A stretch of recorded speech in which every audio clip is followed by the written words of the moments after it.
Hey guys, hope you're doing well. So some of you had some really great questions, and I definitely will be filming the answers. So don't worry, those of you who had questions for specifically for the YouTube channel, where you wanted me to do audios about it. I'm not talking about just like your regular questions that I do answer within 24 hours. But that will happen when I'll have a bit more time. Today, I want to film something else, and I think it's something that you all can kind of think about and something that will be useful for everyone. And it's just some things that we don't even consider. So, a lot of us don't know what our limiting beliefs are. A lot of us don't know how our mind actually works and how our mindset works to produce certain thoughts, feelings, and expectations as well. So, we're going to be talking about that. I'm going to give you an example. But before I start, I want to remind everybody that basically, we all have beliefs that were created throughout our life, starting from our early days. So, our early years when we were kids, and we are taking all of that for granted.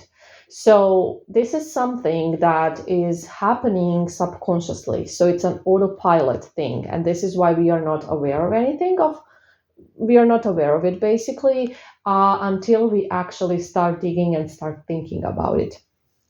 So basically, what I'm trying to say is that the way we perceive things is based on our beliefs and our mindset.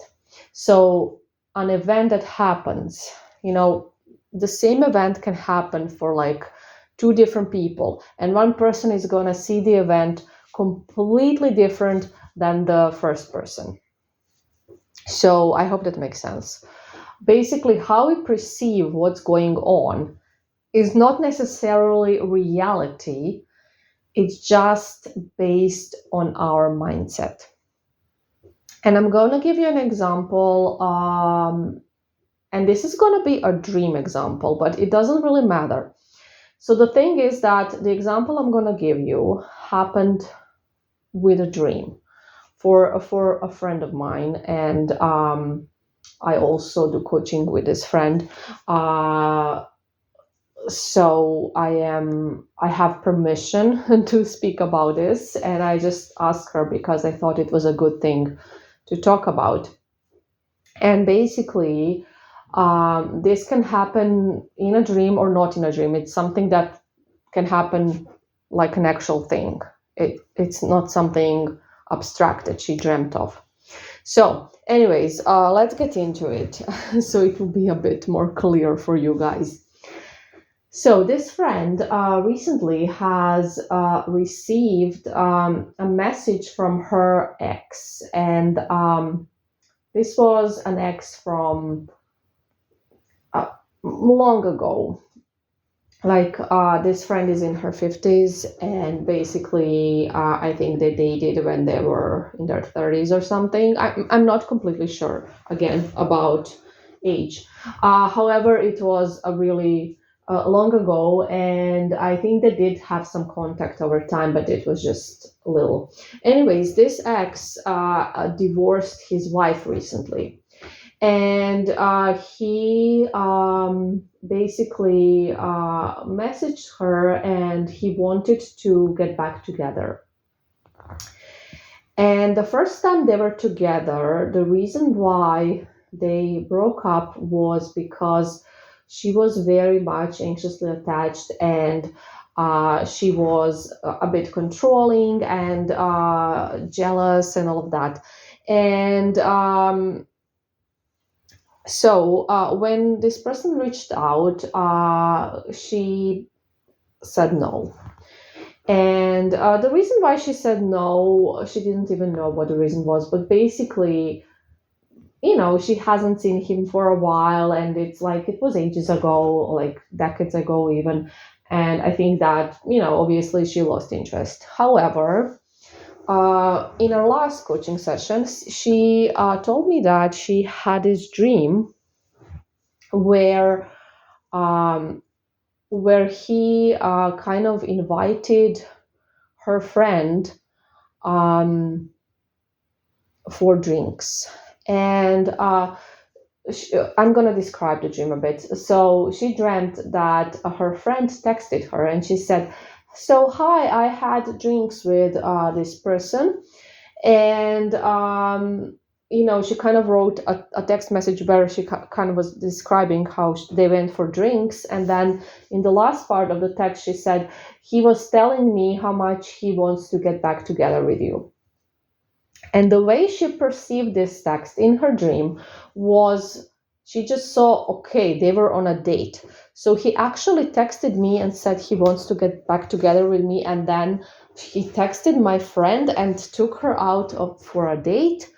And she said that in a dream, she was aware about the last part for a little bit, like where it said that he was talking about how he wanted to get back together with her. But she kind of, it was just not the focus, right? The focus was, oh, he had drinks with her friend and she perceived it as a date. He likes her friend, he's attracted to her friend. And then she kind of perceived it as that she was never good enough for him. She was always the last choice and everybody else was just more attractive for him. And essentially that kind of was the issue when they were actually dating long ago, that she had that feeling. And now I'm not here to say whether she was right or wrong about, because I didn't know her back then, so I don't really know much about the connection. So that's not the point. Anyways, she said that after she woke up, she kind of analyzed the dream, right? And she kind of figured out, and this is, again, dreams can be really helpful, guys. This is why I'm sharing this, because in dreams you can have like your subconscious mind trying to tell you something, right? And you need to interpret them. It's really good. So she woke up and she was kind of trying to interpret the dream, because this is something that we have been working on for, ages now, like interpreting dreams and, getting the subconscious messages, because they will not always be completely clear. I think this one was pretty clear, however. Anyways, and she figured out that basically what was happening is that this is her mindset, right? Your mindset is what you focus on, not what's actually going on. So what was actually going on was the fact that he invited her friend for drinks to talk to her about how much he wanted to get back together. However, she only focused on the part, oh, they went for drinks, right? He asked her on a date. He likes her. So she created a whole story around the fact that he asked her for drinks. The whole story that wasn't true at all, clearly. And she focused on that, and that was the truth for her, right? She thought this is actually happening. They were on a date. He likes her. He's into her. How could he do that? And she was again a victim, and he was the bad guy. So, what's her mindset like? So clearly insecure, right? She was jealous immediately. She saw it as a date. She saw it as a threat. She saw it as, her not being good enough, as her not being chosen and somebody else being chosen. So see how it all comes from that core wound. What you're going to figure out of things that are not like that at all. And we all do that sometimes. Not in dreams, only in reality. It's about reality. The dream is just an example, right? So she figured out, okay, so I still have this core wound. This is what my subconscious mind is trying to tell me. And maybe this person, this ex, reached out so I could actually see that this is something that is still a problem for me and something that I haven't worked out since we have been together, and it's been decades since then. So that's the thing, guys. Think about this. This is something we take for granted, right? What we kind of figure out and we see it as true.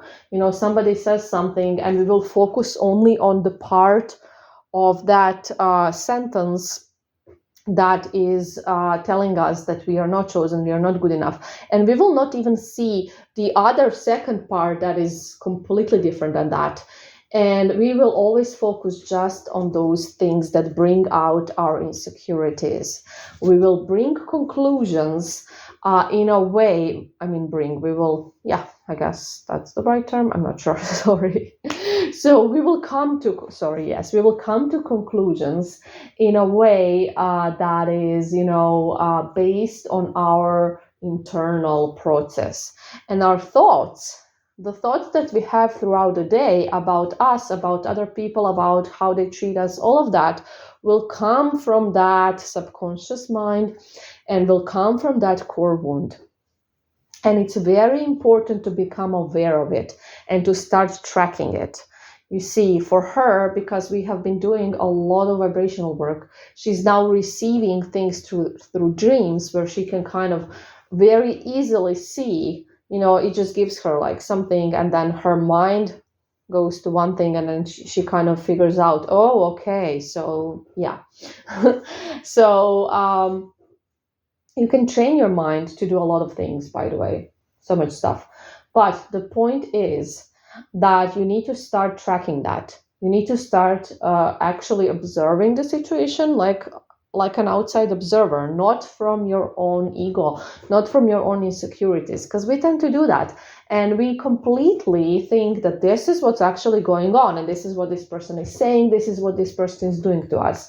We don't see the whole story. We just kind of see the part that triggers us, that triggers our insecurities, and we kind of come to conclusions from that. We make conclusions from that. So think about this really good. I'm sorry that maybe I'm not eloquent enough in this audio. I'm just trying to do it quickly because I have a lot of things to do today, but I really wanted to share this. And I want you guys to really think about this. Really, and then to track yourself and monitor yourself and kind of see where things are coming from and why maybe you're not seeing some situation for what it is and you're just viewing it as, as a victim or from, your wounded self. And it just seems like you're not chosen, you're not good enough, but that's not the case actually. Usually it will not be. Thank you for listening.